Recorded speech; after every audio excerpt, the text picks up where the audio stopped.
disculparlo porque él va a presentar y va a salir volando porque Víctor Montesinos tuvo un pequeño problema entre norte y sur y le gusta más el Patocha y el de San Martín, así que está llegando en los próximos momentos a Santander, a llegar con unas horas de atraso, pero se incorpora a la jornada, así que... Gracias. Bueno, perdonad, que ha sido un problema, cuestión horaria de trenes, no descarrilado ni nada, tranquilos, pero que está a punto de llegar. Bien, pues vamos a empezar con Enrique Cabezón, que ha venido de Logroño. Os leo un poco su trayectoria resumida. Ha publicado los poemarios Territorio de Ceniza, Lenguaje de las Serpientes, junto al poeta José Luis Pérez Pastor, Dios cabalga los lomos de las muchachas, No busques lágrimas en el ojo del muerto, además del el libro La traición en los colores. Hoy en concreto va a hablar del... Es el último que has publicado, ¿no? Sí. El último que ha publicado, que se titula Desdecir, y ha utilizado el método de las tachaduras, un método, la verdad que le aplica un método muy personal y nos hablará de él, del resultado. Tenéis ejemplares a la venta ahí, para el que quiera adquirir. Y aparte, él también tiene una trayectoria amplia como ilustrador y colabora, bueno, es miembro integrante del proyecto Ediciones del 4 de agosto. Pues os dejo con él. Bueno, ahora vengo con Víctor, ¿vale? Sí. Bien, gracias. Voy a sentar si nos parece que creo que la mejor forma de contaros qué es Desdecir es contaros el proceso del libro, ¿no? Cómo surge y cómo llego a tacharlo, ¿no? Yo tengo tendremos que hacer un pacto, me tendréis que creer, a pesar de que me conocéis algunos y volvéis aquí. Esto es un pacto que se hace cada vez que se lee un libro, uno tiende a creerse, porque si no, no va a funcionar nada, ¿no? Yo publico una serie de libros durante mi vida, además libros, historieta, yo me dedico al diseño gráfico, que es con lo que me gano la vida, y me la gano de aquella manera, con los tiempos que corren, y entonces, bueno, pues voy publicando distintos libros en distintas editoriales, algunas de ellas con algún prestigio ahora alternativo, porque nunca en una editorial muy potente, y en ese proceso unos compañeros creamos una asociación cultural que se dedica también a editar. Yo siempre cuento que esos libros forman parte un poco también de mi bagaje, porque me quitan tiempo para escribir, pero me ayudan a sentir pudor por lo que escribo, que eso está muy bien, porque no publico cualquier cosa. Cuando llego a dar un libro por concluido, pues bueno, creo que no voy a hacer el ridículo mucho, aunque me puedo equivocar. Entonces, yo voy publicando esa serie de libros hasta que en 2009 publico un libro que se llama Existir en los días, y se frena todo, ¿no? Dejo de escribir, tengo cosas en un cajón y no publico nada. Y es un momento además curioso, porque leo a Ullán y me caigo un poco del caballo, empiezo a ver otro tipo de cosas, ¿no? Otro tipo de caminos que además me llevan otra vez a un camino de trabajo gráfico, ¿no? De pensar bueno, pues que puedo mezclar los dos mundos de los que yo procedo, ¿no? De alguna manera. Por supuesto no tengo ningún tipo de prisa por editar, porque además si tuviese que hacerlo tengo mi propia editorial, con lo cual no tendría ni que esperar, ¿no? Pero no sé, está la aparición en escena del compañero ausente ahora mismo que vendrá, que es Víctor Gómez, que dirige esta colección en una editorial pues altamente sospechosa como es Amargor. Mi experiencia con ellos ya os la contaré si queréis en otro momento. Creo que has estado por aquí, entonces bueno, en fin, no sé. Pero es Víctor Gómez quien me dice: ¿y tú? ¿Por qué llevas tantos años sin hacer nada, no? Y pues, tengo por ahí una cosa, pero no me gusta, porque además yo entro en conflicto con lo que es mi concepto de autoría frente a mis poemas, ¿no? No sé si os pasará a vosotros con lo que hacéis, con sus poetas, pero llega un momento en el que la palabra me pesa y yo no sé por qué debo llevar esa carga cuando ya no soy la persona que escribió esos libros, ¿no? Entonces saco aquellos poemas que tenía en un cajón, que además eran unos poemas con los que yo tenía una relación también conflictiva, porque se basaban en ficción. O sea, además, voluntariamente quería contar ficciones, no quería hacer nada confesional, ni en primera persona, especialmente, ¿no? Y me encuentro con que, evidentemente, pues no me gusta ese trabajo, ¿no? Y recuerdo mi lectura de Ullán, de los ensayos de Tú hables, a que luego será importante para que yo me crea este libro, ya os lo contaré. Y entonces digo, bueno, pues para que me guste, ¿qué tengo que hacer? Pues vamos a borrar, ¿no? Cojo un pincel, y empiezo a borrarlo, y empiezo a señalar qué es lo que me gusta, que es un poco lo que hizo Ullán en Alarma en el año 76, no es nada nuevo, aquí tenéis a Vicente, que lo hace habitualmente, ¿no? Y me encuentro con que me gusta, en realidad, la página como objeto, ¿no? La situación de la página en la que estoy corrigiendo, y además me parece que esa imagen elogia de alguna manera el proceso de escritura, ¿no? La cuenta gráficamente. Se puede leer incluso lo tachado, ¿no? Un manchado. Que esto está descartado, y además explica por qué se descarta, ¿no? Genera otra imagen dentro, o imágenes latentes que estaban en el poema original, pero yo no las veía, ¿no? Por supuesto, yo creo que eso es una casualidad también, porque si tachase hoy seguramente salvaría otras cosas, pero me parece muy interesante, y además, os repito, me vuelve a acercar un poquito a ese trabajo gráfico que yo hacía en la historieta, con manchas y tal, un poco, porque mi historieta tampoco, lo que yo había publicado en la historieta tampoco era historieta al uso, había publicado en editoriales que entonces se dedicaban a aquello que se llama el comic art y novelas gráficas, entonces, cosas un poco abstractas y tal, ¿no? Y bueno, ocurre eso, ¿no? Y mi siguiente crisis con el libro, una vez que constato que eso me gusta y que me parece que puede ser válido, es si debo o no conservar la versión original y dónde se coloca en la página, ¿no? Y bueno, pienso que al final las manchas traducen algo y lo coloco en el lugar donde se colocan las traducciones, que es al pie de la página, ¿no? Que es un lugar que, como, bueno, la versión original, pues a veces te la saltas, ¿no? Porque no está en el lugar que la página, pues que se debe leer en la página, y sin embargo está la mancha, ¿no? Cuando yo me encuentro con eso,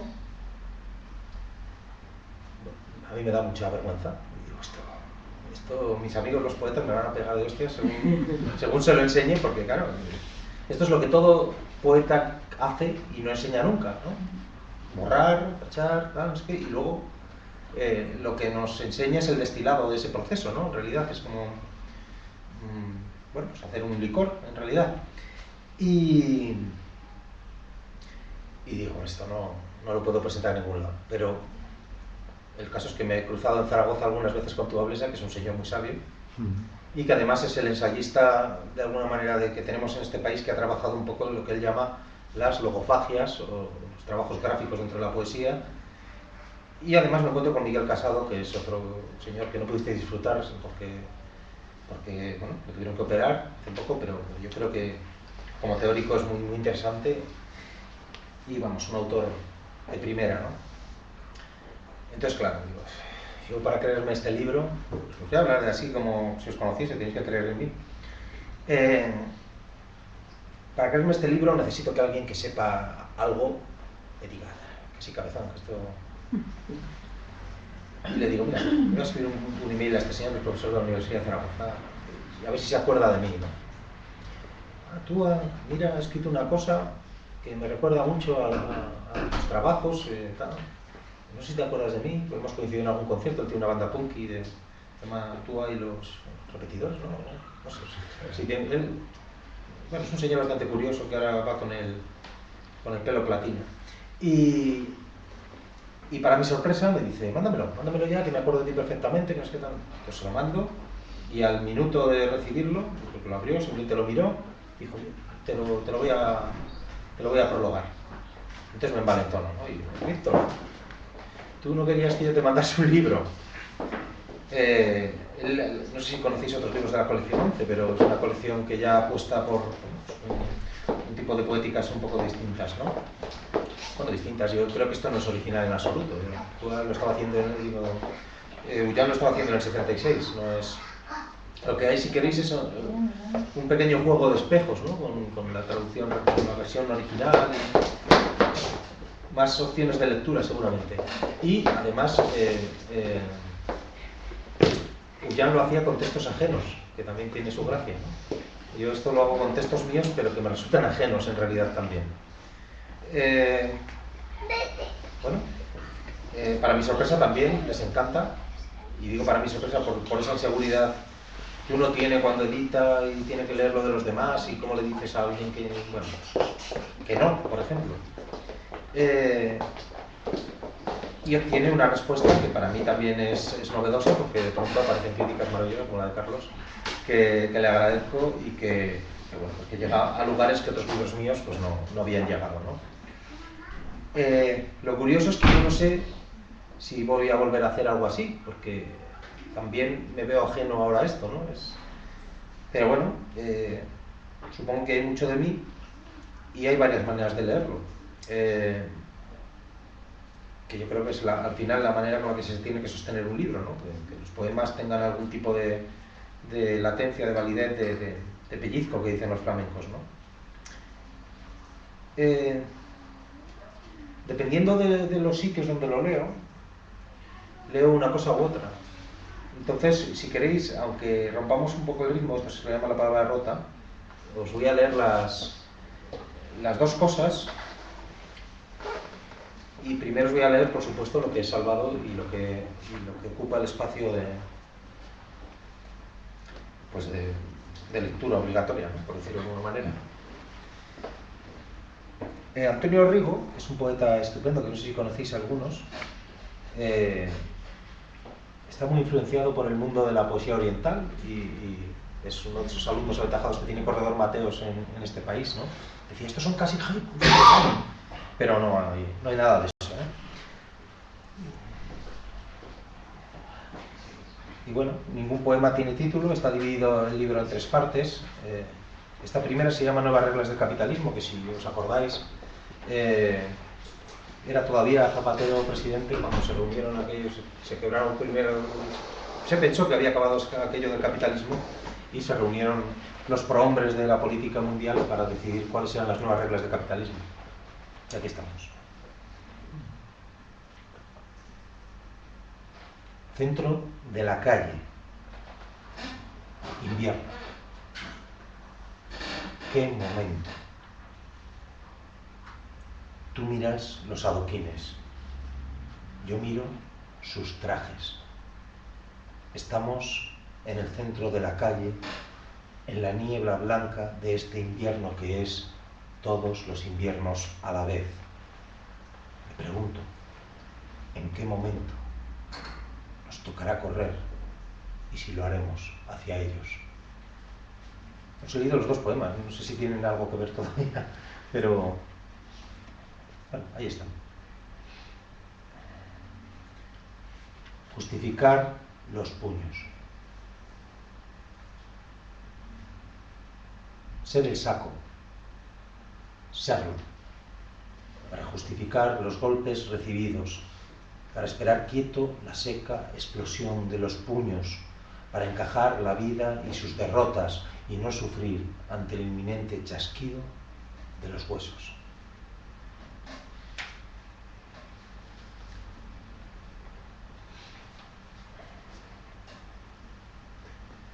Vuestro camino es la dolorosa exactitud de las palabras. Abrazos, exilio, asfalto, tumba, vino, escoria, sobras. Ojos que no te puede arrebatar nadie.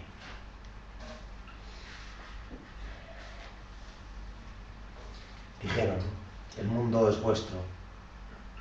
Dijimos, no nos vamos a quedar quietos mientras diezmáis sus recursos. Este es el camino y este es el exilio. Nos miramos extraños y perplejos como aquellos que otean horizontes profundos. No ven nada y no vimos nada. Sospechamos nuestra muerte en vida el truco, entretenidos en el deseo de una glorificación vanidosa. La dolorosa exactitud de nuestra hipocresía se hizo presente en todas las palabras que nos escupíamos entre nosotros. Pensábamos qué enfermedades serían esas que acabarían de verdad con nosotros. Desterramos a algunos de nuestra vida y nos desterraron a nosotros de algunos abrazos. Eso es el exilio. La luz marca el camino sobre el asfalto, pero el pecho es una tumba donde hemos enterrado amores y mascotas muertas, una tumba que queremos ver profanada de una vez. Desmoralizados, ahogamos el tiempo en vino frío, en vino horrendo. Este es el exilio. Somos la escoria, las sobras. Dijeron, el mundo es vuestro. Dijimos, es nuestro, pero está totalmente muerto.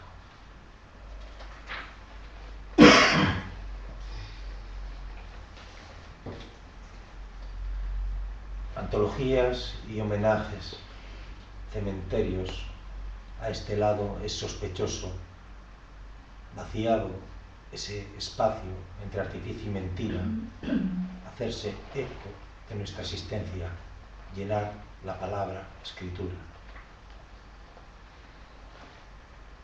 Ya sé que lo dejamos de hacer cuando ellos lo ordenaron, que nos premiaron con la golosina de mascota que son las palmadas en la espalda de los poderosos y sus secuaces. Ya sé que así uno vive más tranquilo y que el tiempo traerá antologías y homenajes que llenar ese anaquel de historia frustrada y frustrante. ¿Qué esperar de las bibliotecas y los cementerios sino silencio y asépticos aplausos en la distancia? Ya sé que todo lo que hacemos los que nacimos a este lado es sospechoso y genera miedos y odios atávicos.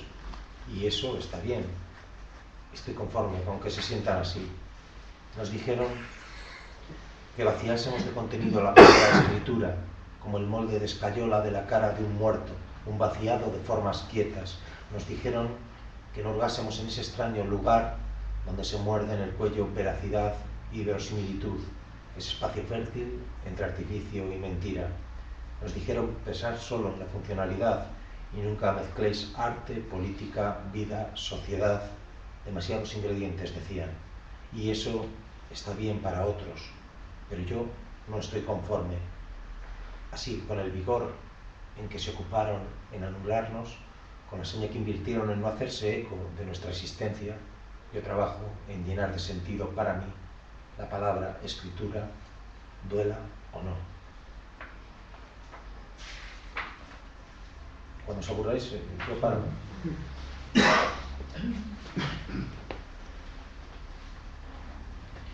La segunda parte del libro, un escrito en Salitre, es la parte de ficción que os contaba. Surge como un viaje imaginario a Sed, que luego pude hacer. No sé por qué. En aquel momento, cuando estaba escribiendo, quería huir de Logroño. Yo qué sé, como tantas veces, ¿no? Y Sed, que es el lugar donde está el famoso cementerio marino de Valerí, donde era el lugar donde yo quería ir en ese momento. Como era un viaje imaginario, todo lo que contaba era mentira, claro. Pero luego, pues, muchas de estas cosas fueron verdad. Una verdad construida, también es cierto, pero una verdad. Al final los poemas no dejan de ser artificios que contienen verdad, ¿no? No necesariamente la verdad, artificios verdaderos. Blanco folio, tus ojos, el material.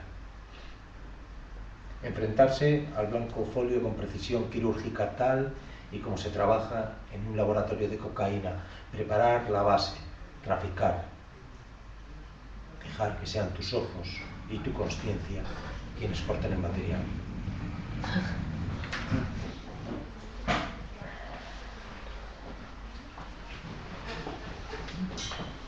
Bueno, ahí está mi compañero Víctor. Hola. He hablado bien de ti, para que...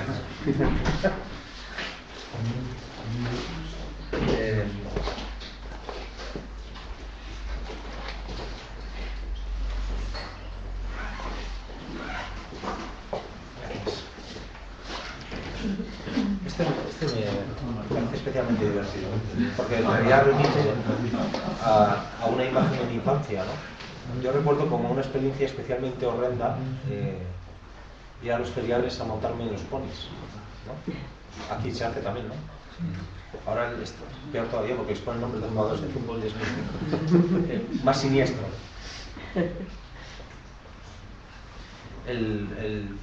Bueno, lo salvado de este poema es esta frase que dice: el pensamiento tiene diminutos los pies. Tienen las manos diminutas, las luces bailan y la música ocupa todo el espacio para el pensamiento. Tienen diminutos los pies, muy poco corazón, un tomate cherry. Todo está brillando. Es hermoso y gratuito antes del golpe. A un lado, los ponis doblan su rabo ante los avergonzados padres.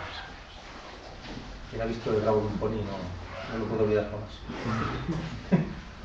Perdonad.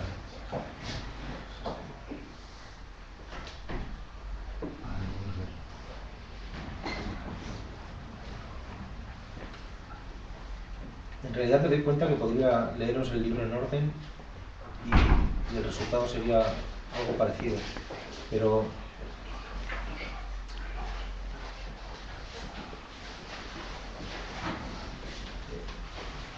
la selección es también una pequeña falsificación, un pequeño tachado.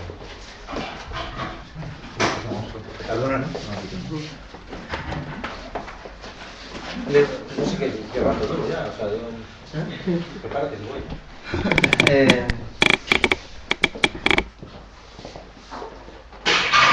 La mano, el papel, el humo del cocido. Dibujando juntos un paisaje de carne. El pelo del pintor alimenta la mano, el papel y nuestro estómago. Somos el humo de esa cazuela que prepara la comida de hoy. Nuestros destinos flotan con él. El amor es un mundo de olores. Somos el humo del cocido.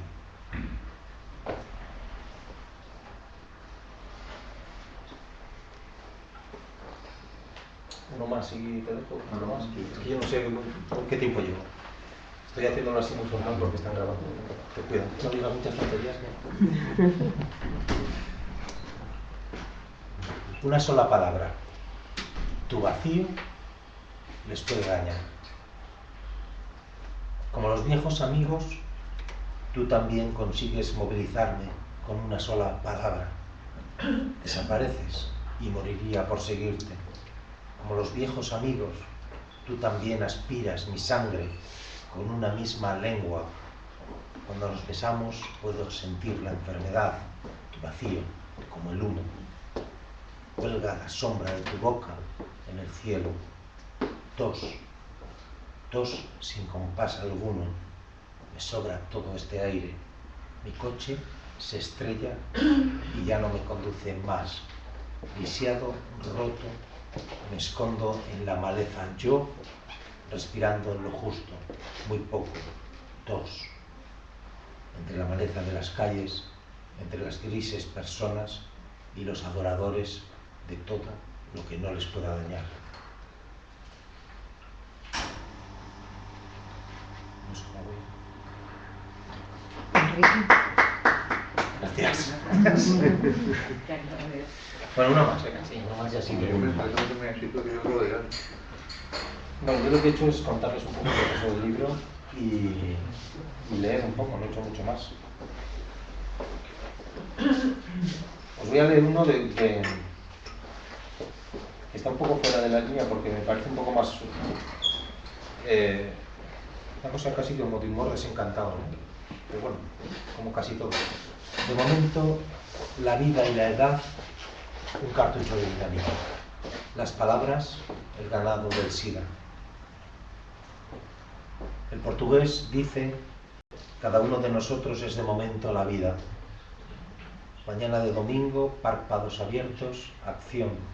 Después de una noche así, me miras los ojos turbios como charcos sucios, preguntándote por qué no hago caso a las señales del cuerpo y la edad, y me voy retirando de la escena, mientras quede una sombra de dignidad. yo te miro también, recuperando la esperanza y sintiéndome en la mecha de un cartucho de dinamita.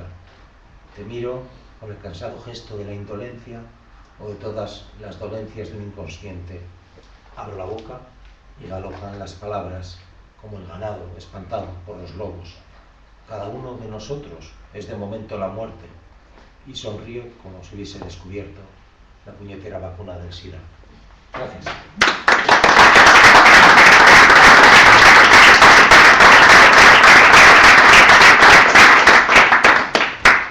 Bien, después podemos establecer un coloquio, un debate sobre el método.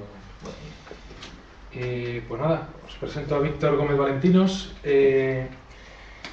Algunos de sus poemarios son Huérfanos aún, En Baile del Sol, Detrás de la casa en ruinas, en Amargor, publicado en el 2010. En ediciones 4 de agosto también ha publicado el libro incompleto. Ha traído libros que luego podéis adquirir, les dejaremos en esa mesita. Y en colaboraciones suyas pues, han aparecido en muchos medios de comunicación, en internet, en diversas revistas culturales. Coordina la Asociación Poética Caudal y participa en la línea editorial de la Fundación Inquietudes. También codirige la colección de poesía 11, de poesía y ensayo, de la editorial Amargor, junto a Javier Gil. Coopera en la librería Primado de Valencia, en actividades culturales. Y bueno, quería hablar del libro de Baile del Sol que has publicado en 2011, el de Por donde pasa la poesía. Ah, sí. Que bueno, Libro colectivo. Sí, es un libro colectivo. Sí, Por donde pasa la poesía, editado en 2011 en Baile del Sol. Que no sé si has traído ejemplares de este libro. No. Y bueno, para mí su poesía está cargada de política y lo vais a ver. Os dejo con él. Pues gracias a todos por venir. Me hace ilusión, mucha ilusión venir a La Vorágine y estar en el entorno de Vicente y de Carlos, porque no lo conocía personalmente, pero amigos sí que han estado por aquí y se habla muy bien. Hay un eco muy bueno que llega hasta Valencia. Pero anoche mismo estuve con Ildefonso Rodríguez y con alguna otra persona, con Concha García, y me preguntaban, averiguo a ver qué está pasando en Santander, está pasando con Santander. ¿Vale? Concha está en Barcelona y Fonso en León. Quiere decir que impone un poquito, ¿no? Luego, en cuanto a hablar de los libros o de la escritura, de los procesos, le estaba comentando a Vicente qué es lo que voy a hacer. Les voy a comentar muy brevemente, y luego da para conversar, pues conversamos muy brevemente cuál ha sido la génesis de 3 trabajos, ¿no? Más que libros, documentos o compilación de hojas, ¿no? El primero, el de Incompleto, fue un libro, no exactamente por encargo, pero casi, fue una propuesta, es decir, aquí Enrique había visto alguna cosa, ¿no? Nos hacemos maldades mutuamente, perdón. No, bueno. El caso es que me dijeron, ¿tienes algún libro que podamos leer y ver y valorar por si puede entrar en el tema de la religión nuestra, que se presenta en agosto y tal? Entonces, bueno, eso fue un periodo en el que yo tenía a mi madre internada en el hospital, estuvo 40 días, bueno, en un periodo de 17 intermedio, en la segunda fase de la hospitalización, yo iba escribiendo, en largos periodos de espera allí en el hospital, iba escribiendo cositas, ¿no? Y bueno, mi madre falleció y yo agrupé todo aquello, lo de los 17 días, en un texto que se llama Incompleto, y que era tan incompleto y tan corto que tuve que añadirle, haciendo trampas como siempre, unos textos anteriores al final. Dice: un avance de perfección en lo inútil a lo inútil. Es un avance y un final, porque no hay más. Es decir, fue colar ahí unos pocos textos que me parecía que era interesante que aparecieran. Entonces, en realidad, como tal, Incompleto no tenía una conciencia previa o durante el proceso, ni tan siquiera de libro, sino que era una escritura un poco compulsiva y casi no automática, pero sin revisión y sin una propuesta específica de abordar algo, ¿no? A posteriori, muy a posteriori, yo sí que pude releer o comprender cosas que se cruzaban ahí, pero fue muy a posteriori.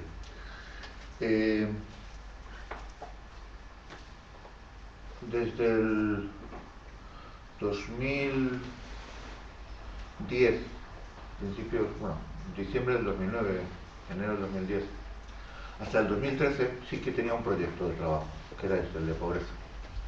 Y el de pobreza surgió en un entresueño, me vino la palabra y dije, bueno, pues voy a aglutinar todo lo que se me ocurra en torno a esta palabra de pobreza. Evidentemente yo no soy una persona materialmente pobre, entonces no estaba abordando el tema de la exclusión social, de estar yo en la calle, pero sí que abordaba lo que para mí es y sigue siendo una pobreza latente, y es la condición humana o psicológica o personal de cómo afrontar tus procesos mentales en torno a tu propia vida y las relaciones, cómo establezco yo vínculos, relaciones con la gente. Y en ese sentido sí que me siento bastante pobre, ¿no? Hay coherencias y hay incoherencias, congruencias e incongruencias que se dan simultáneamente en lo social, en lo íntimo, y que no sé cómo corregir o cómo trabajar, ¿no? Y a su vez hay en el proceso de escritura de trabajos anteriores y de este mismo una constatación, una noción evidente de que el lenguaje es pobre cosa para dar cuenta de lo que tenemos entre manos y de lo que nos está perturbando muchas veces, que acaba en la muerte. Creo que es un proceso a veces más largo, ¿no? Más difícil de poder soportar, porque la muerte en sí, la propia, no nos cuenta nada, pero las ausencias o muertes de los otros, o los procesos de la muerte de los otros, sí, en ese sentido. Pobreza cuando acabé la primera fase, o cuando yo creía que lo había acabado el libro, me pareció realmente amargo. Yo no soy una persona mala, soy una persona bastante dicharachera, y además en la escritura no quiero cerrar puertas, sino me gustaría, desde luego las soluciones no, pero ganas de pelear o de resistir sí, o de irnos a las tortas, como le gustaría decir a Enrique, sí. Entonces cuando acabé Pobreza me quedé bastante asfixiado con lo que se había ido evolucionando ahí. Entonces escribí una segunda parte del libro que se llama Hannah. Hannah es el nombre de mi mujer. Estábamos juntos desde el 88, porque en lo erótico o en la relación amorosa yo veía, no de forma filosófica, sino de forma vital, mi única respuesta ante todo esto que os estaba comentando de la incompletud, de la pobreza, de la falta de dominio de tus procesos mentales o de la incapacidad política o social de resolver esto que tenemos ahora mismo, que nos está jorobando bastante la vida. Entonces, bueno, quizás si leo un poquito, ¿no? Al tirón, sin hacer pausas ahora, no haré pausas ni explicaciones ni nada, pues a lo mejor se consigue generar alguna sensación o algo, ¿no? O alguna emoción, alguna sensación. Si nos llega alguna emoción o alguna sensación, la que sea, pues a lo mejor la cosa no ha ido mal, ¿vale? Hay una cita de Rafael Cadenas, me parece un escritor muy interesante y muy a seguir, que dice, la cita es antigua, la cita debe ser de los años 70 o principios de los 70 por ahí. El hombre estaba muy jorobado con esto. Dice, ¿cómo no va a estar en baja la poesía si la lengua se encuentra en la mayor penuria de la historia? Es del libro Anotaciones. Libro 1, aún sin nombre. Hay una pintada en las cárceles, en Valencia y en otras, anónima, que me impresionó mucho cuando la vi, y el libro arranca ahí. En este lugar maldito, donde reina la tristeza, no se castiga el delito, se castiga la pobreza.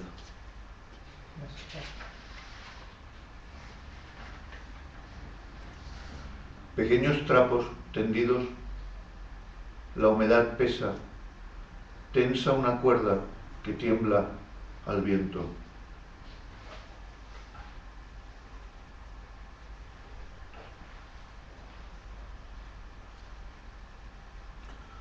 Lo que se horadaba al ir hacia el futuro, cómo aquello sin atender se dejó en lo no escrito, también acá, en la palabra y el pulso, nos desprendemos de la costra, de la herida, cuando éstas se frisan con la sombra, en lo veraz.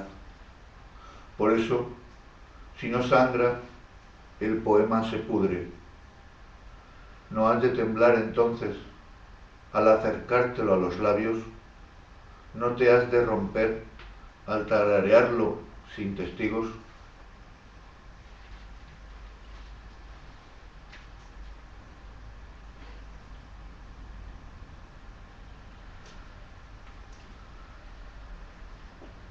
Con 4 manos susurrantes envolvías cicatrices y llagas, un poema, uñas, huesos, errores, limosnas, y lo llamaste mío.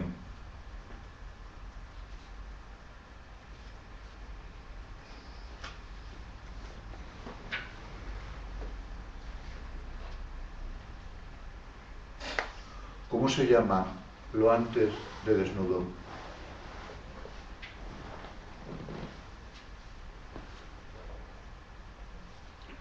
En la discordia de la luz y el cuerpo, viejos topos, hemos tropezado violentamente con las claridades.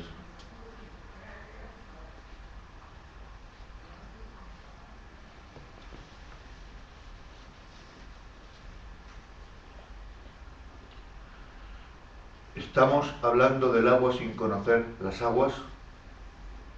Nonea al yo fuerte tu erguido dolor de carne.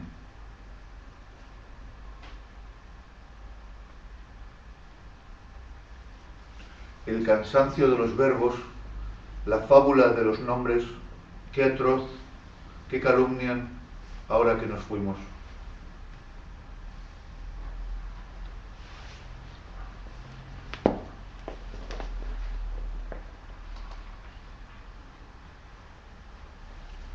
Y en la tesitura teselas del calígrafo zurdo, ablandar la escucha y desuchar sus monedillas, cruzar en rojo los semáforos, dejar que fermente lo inverosímil, no pronunciar la jaula, miedo.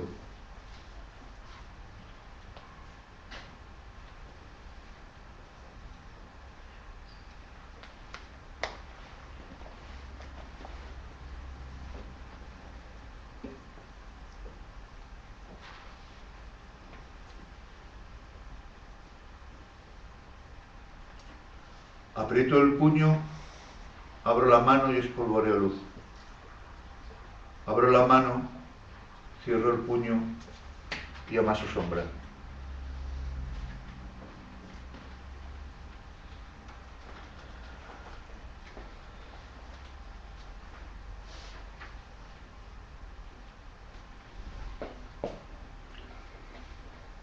La última sílaba, semen de ausencia.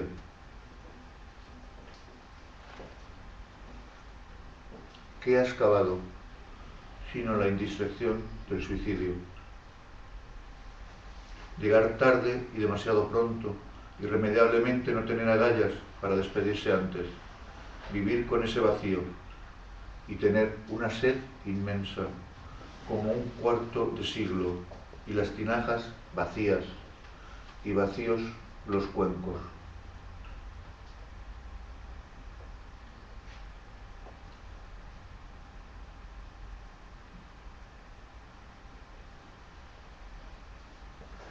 Es un animal paradójico y breve, el que canta sin saber, el que mudo desaparecerá.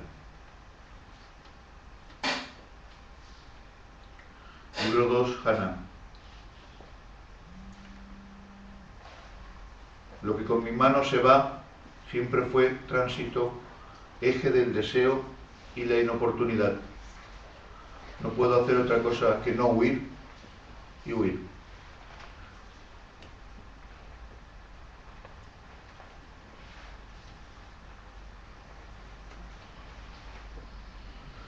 Yo he convertido mi tristeza en luz. Yo, que solo soy un cuarzo en tus manos.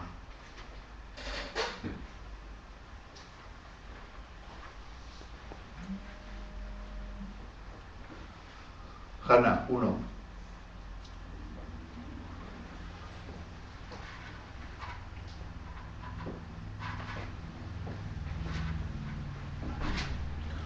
Condición del alejado besar tu piel, sonrojar ausencia y temblor, perla que resbala, pero en su fugaz brillo lame sobre la nada el labio menor.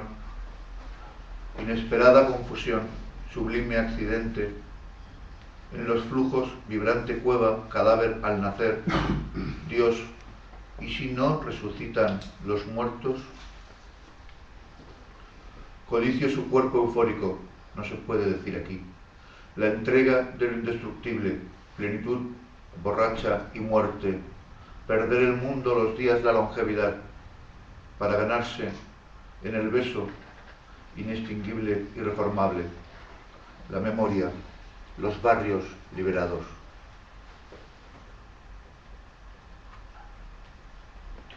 Tres.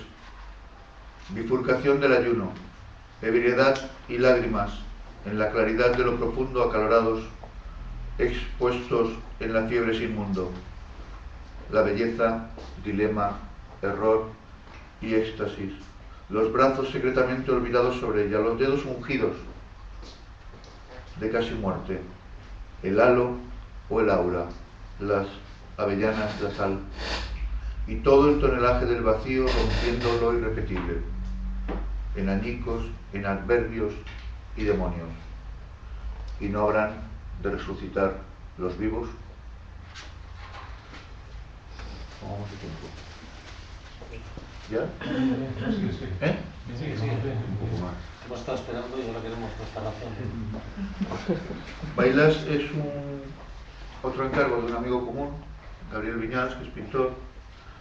Entonces el proyecto de él es juntar a un libro, una plaquette más bien, con unos pocos textos, normalmente 20, 22, 25, obra plástica que hace él. Entonces, por ejemplo, si hay 22 poemas, pues con cada poema hace una imagen, una pintura, ¿vale? Que no son explicativas del poema, sino su propio diálogo con los textos o con los poetas, ¿no?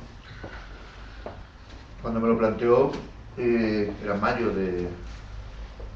bueno, cuando me lo planteó no era mayo, cuando me lo planteó era diciembre, le dije que no. En mayo es cuando le dije que sí, porque siguió insistiendo. Mayo del 2014. Entonces, igualmente que con Pobreza tuve un relámpago, un flash, con lo de que no venía a cuento de nada en realidad. Bailas le dijo la soga al ahorcado. Entonces, bueno, sí que estaba con la intención de juntar textos ya publicados o algún texto inédito y hacer algo así fácil, y junté textos de los libros sobre revistas que habían ido saliendo que tuvieran relación con el cuerpo, donde no lo racional, mental, sino lo corporal estuviera presente de alguna manera. Y bueno, me salieron 9 aproximaciones al cuerpo, son las 9 secciones que tiene el libro. Plantamos en diciembre del 2014, yo creía que más o menos el tema estaba acabado. Lo dejé reposar, digo que repose y en enero lo entrego, después de las fiestas, ¿no? Y se lo dejé a Gabriel, que ya estaba. Pero el 11 de enero un amigo nuestro murió en Chile, se suicidó, se ahorcó. Entonces había bastante relación con él. Yo le había publicado, está también en la colección de 11, La pobre prosa humana de Pedro Montalegre. Y la palabra rabia, mucho antes de haberlo publicado yo, lo había publicado Enrique. En realidad es un contubernio, entonces hay que decirlo eso. Somos un poco promiscuos. Bueno, impactó bastante la noticia. La noticia me llegó de un amigo común también, que vive en Estados Unidos, pero que es chileno. Un domingo por la noche a las 11, yo me bajé, estuve paseando 3 horas por la ciudad y divagando sobre muchas conversaciones con Pedro y circunstancias también de por qué escribimos y qué buscamos cuando escribimos y muchas cosas. Bueno, ahí surgió la última sección del libro, que es plus, con la L entre paréntesis, es un push en realidad, es una suturación de una herida, ¿vale? Entonces, bueno, voy a leeros quizás solamente un par de textos de la parte final, de los que son inéditos y de la sección plus, de la sección que le dediqué a Pedro. Entonces, de los inéditos, hay uno que está dedicado a Pilar Martín Gila y Sergio Bladonay. Sergio es músico, Pilar es poeta y hacen trabajos muchas veces donde se fusiona lo uno y lo otro,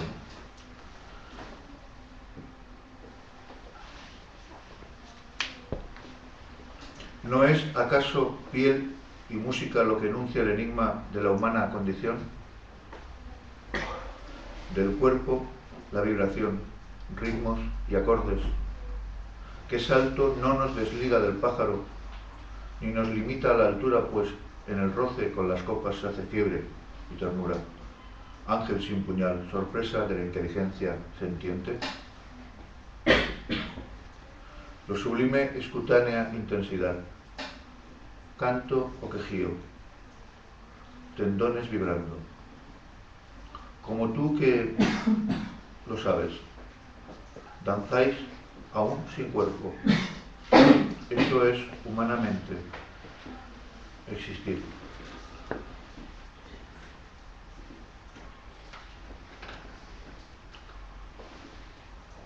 Bueno, voy a leer uno que es más evidente político. No los más que los anteriores, pero tiene una evidencia mayor. Llévense las palabras fáciles del predicador y del banquero, alejen sus ojos de la sibarita, del psicópata y del impasible. Si cedemos también ahí, si les regalamos la flor del lenguaje, olvídense de la música y sus dones, de la policromía y sus ángeles. Enterrada la belleza del niño bajo tierra, negra y fría, enterrada su voz y sus letras, el peso del azufre caerá. El peso del azufre caerá sobre cada uno de nosotros, abrasará uno a uno, centímetro a centímetro. Y cerrando con el plus, lleva unas citas. Una cita del propio Pedro Montalegre, escrita bastante tiempo antes del fallecimiento. Quiero salir con urgencia de mi calavera, hago ruido con talones y finalmente subo. De Blanca Varela, si el cuerpo es silencioso, la mente bulle como un caldo de pobre.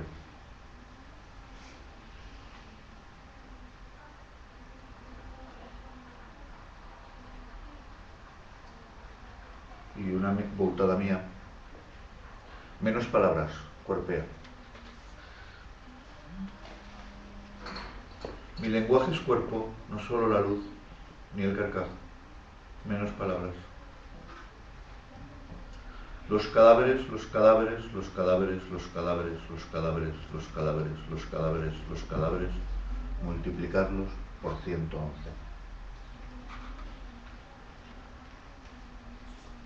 Que la mente no sea la tumba del cuerpo, ni estos ojos en el plomo de su sed se dejen apozar por miedos, vanidad o envidia.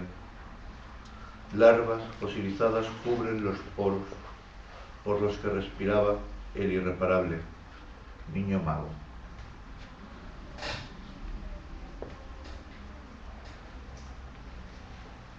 El cuerpo, la escritura, por todo lo que no pueden saber, van hacia la música.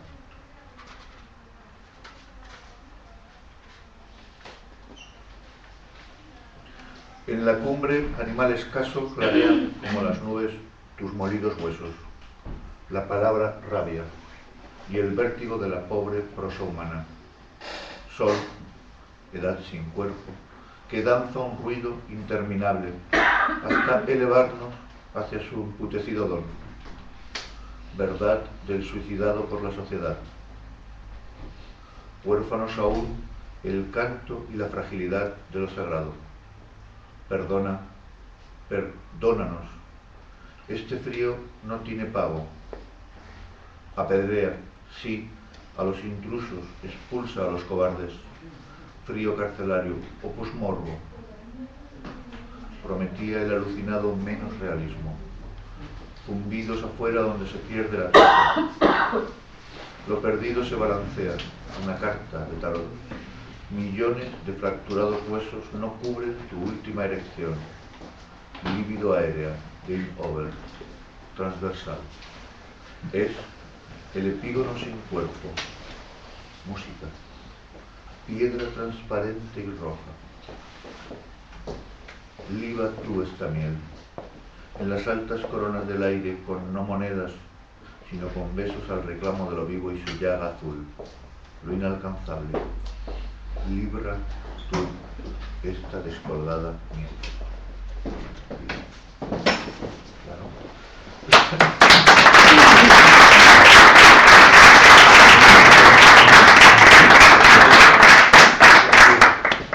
Bien, pues yo os pediría que podéis leer uno más cada uno y ya establecemos después pues un debate, podéis preguntar lo que queráis y uno o varios.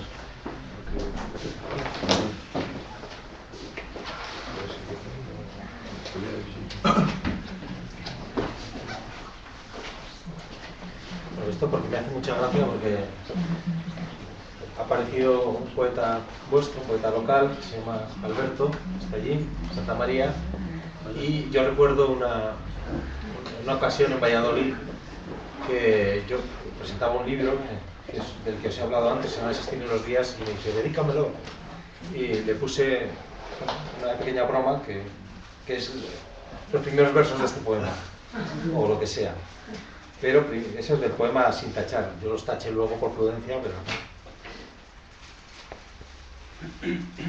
Hacia adentro ha apagado la conciencia, uno solo lo sabe cuando lo toca. Y la broma que le dice a Alberto es, esto no es semen, quien lo probó lo sabe. Lo más divertido de todo esto es que no tiene fin, es como una espiral eterna, hacia adentro y hacia afuera. Dicen que todo el planeta ha apagado la luz a la vez.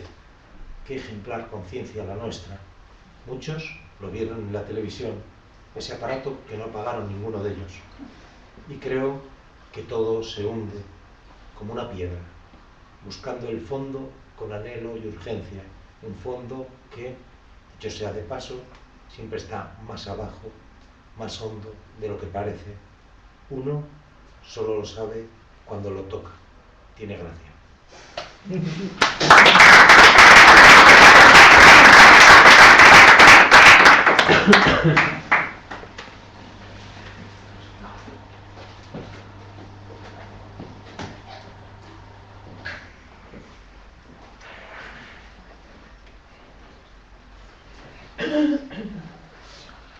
Aunque está en Bailas, como comentaba, que es sí, perfecto. Que es un cajón desastre donde he ido sumando textos que tuvieran relación con el cuerpo. Este está en incompleto, divagación en agosto, y dentro de incompleto está en la sección aquella que os comentaba de Percepciones lo inútil o lo inútil, que es un verso del poeta de Salamanca, de Aníbal Núñez. Divagación en agosto. Llevo una cita de Gamoneda, del libro del trío. El animal que lame las heridas blancas, ese está ciego en la misericordia.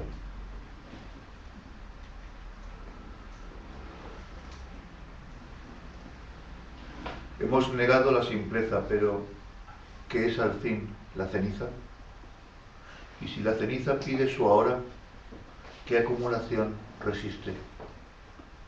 El miedo puede ser un filo criminal. Vuelva el corazón a la compasiva naturaleza de lo inútil y resista el puño hasta abrirse, hasta ser la palma donde coman los pájaros extraviados de agosto.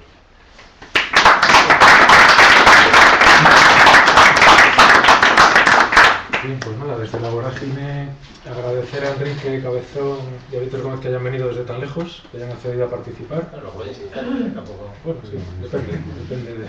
Uno más lejos que otro. Sí, eso es. Y nada, la idea de la palabra rota también es que se establezca comunicación con los que han venido. Así que si alguien se lanza, ¿alguna pregunta? Si no, empiezo yo, ¿eh? Si ha quedado todo muy claro. Ya está. Podemos preguntar nosotros. Sí, deberíais ser mejor.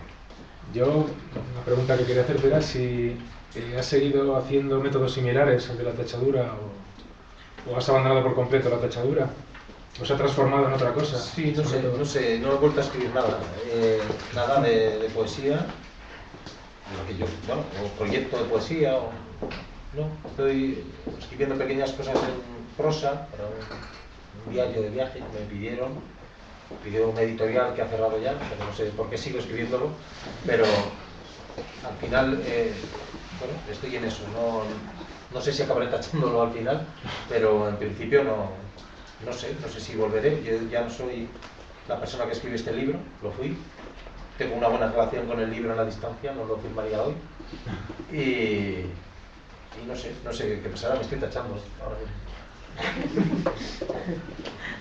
Bien, pues, ¿alguien quiere preguntar algo? ¿A Víctor o a Enrique?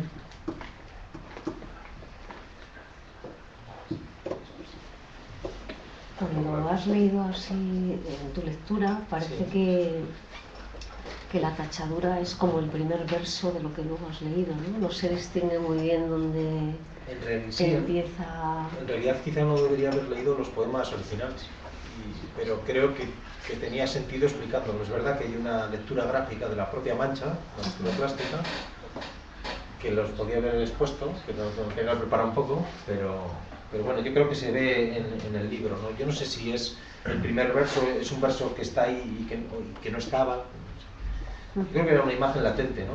En ese momento al tacharlo surgió esa, pero los que hacéis procesos parecidos con collage sabéis que al final es como una especie de juego también, uno puede tener ese día un poco distinto. De hecho, cuando me pidió Víctor el libro,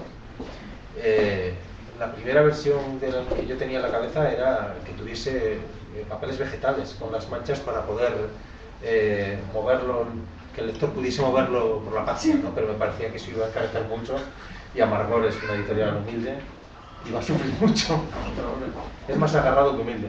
Y bueno, pues al final lo taché yo por el lector en un acto de vanidad, claramente. Pero pienso que hubiese estado muy bonito tener una especie de juego de manchas para poder jugar en casa, ¿no? No sé.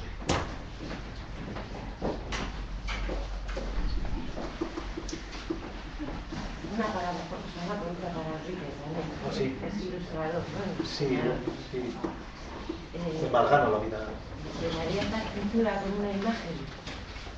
Yo me he negado siempre a ilustrar mis poemas, ¿no? Porque me parece que el poema es del lector. Entonces, cuando cierras demasiado el mundo de los significados, ¿no? Cuando le das demasiadas claves, creo que en realidad le estás cortando su propia lectura, ¿no? Se la estás acotando. No sé, yo no tengo nada en contra de la imagen. Las letras son, si las llevamos a su punto casi esencial, son dibujos con una carga de significados, ¿no? Cada letra es un dibujo y no sé, no tengo nada contra los caligramas, que no es el camino que a mí me ha llamado, pero no sé, me cuesta mucho mezclar esos dos mundos. De hecho, este es el único libro que tengo un poco de mestizaje, ¿no? Por decirlo así, pero no sé si voy a volver ahí. El mundo de la imagen también me genera mucho respeto, ¿no? Una imagen vale más que 1000 palabras, pero no siempre, a veces. A veces una palabra también vale 1000 imágenes. A Víctor, hay una idea en un poema que leíste de la mente como tumba del cuerpo. Me ha recordado el título de Freud de El malestar en la cultura. No sé si la idea ahí es esa, como esa naturaleza que es el cuerpo está reprimida por la cultura, por lo que hemos ido aprendiendo. Por el cuerpo justamente porque me ha dado la sensación de que la parte mental, tal y como nos la adiestran, convierte en una jaula la posibilidad del cuerpo de contactar con las diferentes realidades que se van viviendo, ¿no? Sería eso que decía José María Gómez Valero, de que la jaula está dentro del pájaro, o lo que dice Antonio Méndez cuando dice que vivimos en un fascismo de baja intensidad y lo tenemos metido dentro de la cabeza, que no es que esté fuera, sino que ya somos nosotros los que portamos el virus. Pues ese logocentrismo, toda esa historia,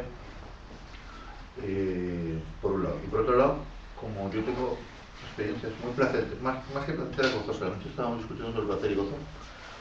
Tengo experiencias placenteras, pero me interesan más las gozosas. ¿Os has perdido usted?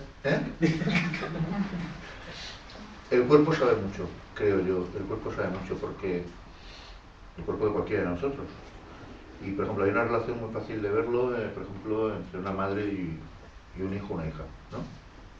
Por mucho que un pediatra, aunque una persona con conocimientos, un profesor, o lo que sea, vaya diciendo cosas, la relación o el vínculo que se establece entre la madre y el hijo o la hija es mucho más potente y mucho más acertado si la madre y el hijo o la hija están haciendo, obedeciendo, escuchando, teniendo percepción de lo que les dice el cuerpo, ¿no?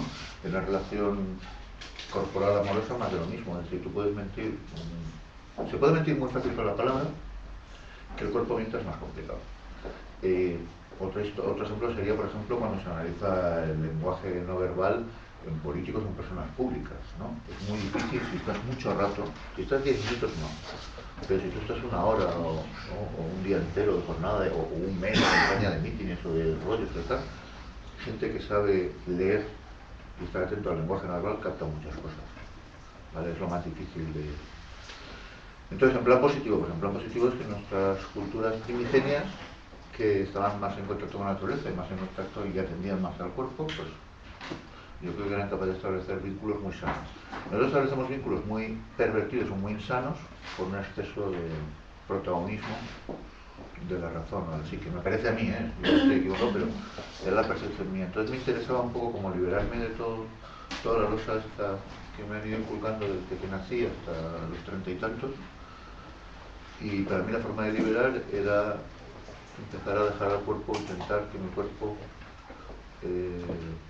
tuviera más protagonismo, ¿no? Hice judo de pequeñito también, y de no tan pequeñito. Entonces el judo, el deporte, determinados deportes, hay ciertos deportes que te dan que lleven cierto conocimiento de ti mismo o de los demás, que no te lo dan los discursos o las palabras. Con lo cual no quiere decir que renuncie a la parte mental, porque en realidad la parte mental es una parte del cuerpo, ¿no? Pero no es el prota ni es el 95% del cuerpo. Entonces por ahí va la cosa, creo, ¿no? En la escritura. Víctor, no has leído nada del primer libro. ¿Perdón? No has leído nada de ese libro, ¿no? ¿Qué he leído de cuál? Del Incompleto. pequeñito no has leído De este no. Podrías leer algo. Leo algo, hay Sí, hay un poema de agosto que está en el otro lado. ¿Sí? Ha leído un poema que... El de... sí, he leído el de Divagación en agosto, que no pertenece a los que escribí hasta los 17 días, sino que es la parte final del libro. Pero bueno, si queréis sobre estos que eran así como un poco... Te digo que ahí postrada, rota todavía un hilo, sigues cuidando, sosteniendo mi voz, y no quedará memoria, sino en la libertad de la exactitud.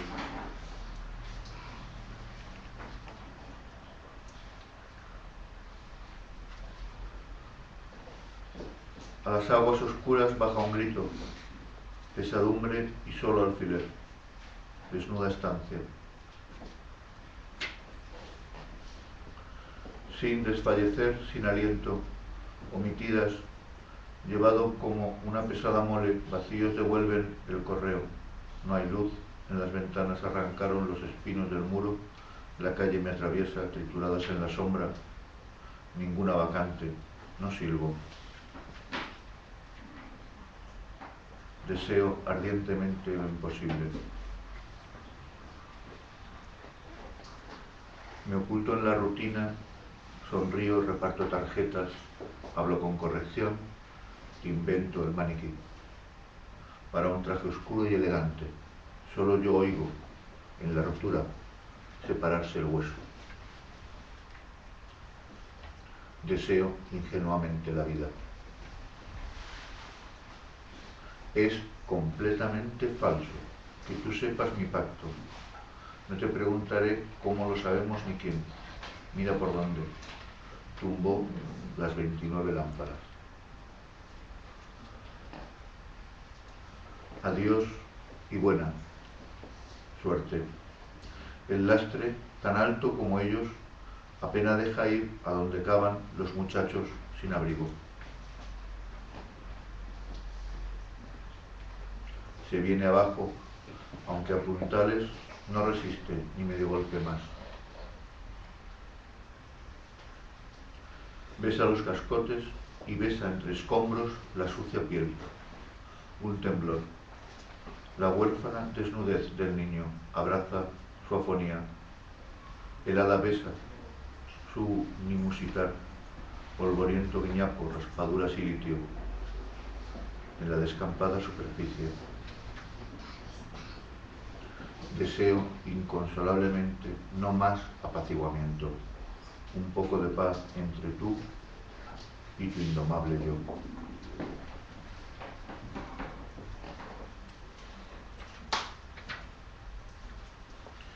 El que dijo la matemática es cálculo, recalcular puede ser cosa preferible que más mejor, atendiendo la escucha caudal de palabras dada, la poesía, no el poema. Ahora arruga otra servilleta y la encestas en el rincón. Prueba y error, prueba y error, prueba y error. Comenta la camarera. Errar y errar, dijo él sin moverse del sitio. Las heces, el hacer y, cómo no, abonar en tierra sin amor.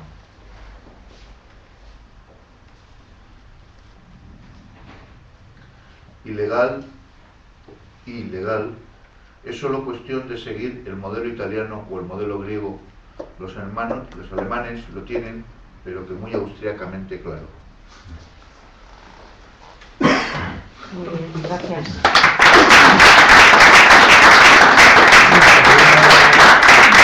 ¿Alguna pregunta más? ¿Alguien quiere preguntar algo más? Si no, pues recordaros que dentro de un mes continúa La Palabra Rota con Raquel Serlio y con Esther Ramón. Yo voy a aprovechar para agradeceros que estéis aquí. Ya sabéis que aquí todo el mundo viene obligadamente, voluntariamente, es decir, esa obligación creativa, pero de manera voluntaria, y de verdad que siempre nos conmueve el que la gente se mueva y se desplace para compartir lo que tiene, para compartir lo que hace sin pedir más que esto, ¿no? Que poder estar juntos, y nos parece mágico, ¿no? Animaos a seguir la programación. Ya sabéis que este espacio se mantiene con vuestros pequeños apoyos, así que siempre ponemos la cajita de colaboración por si alguien se anima a que el espacio siga pudiendo programar y hacer cosas. Y también os animo, esta tarde arrancaron unas jornadas sobre política y cultura bien interesantes que se están haciendo en el Centro Cultural del Río de la Pila,